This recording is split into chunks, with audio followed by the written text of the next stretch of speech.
Hello everyone and welcome back. Today we're gonna see how to use Manus AI. If you're new to Manus, start by signing up. You can use your email or sign up quickly with your existing Google account or Apple account. Head to the Manus sign up page to get started.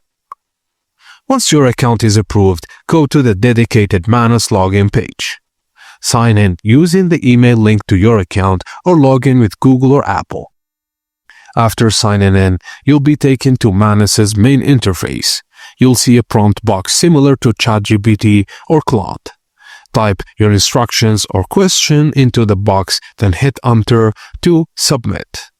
While Manus is working on your request, you can send additional messages, add more details, or change your instructions anytime by typing in the prompt box and pressing Enter again.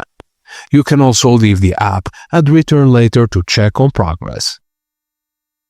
Once Manus finishes, interact with the output. For example, you can ask it to create an interactive course or browse the web through Manus's computer features.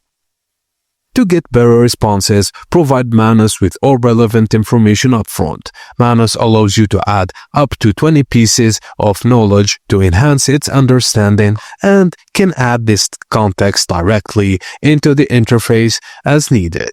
And that's it, guys. As simple as that. That's how you use Manus AI. Thank you for watching, and please don't forget to like, subscribe, and hit the notification bell for more AI tutorials.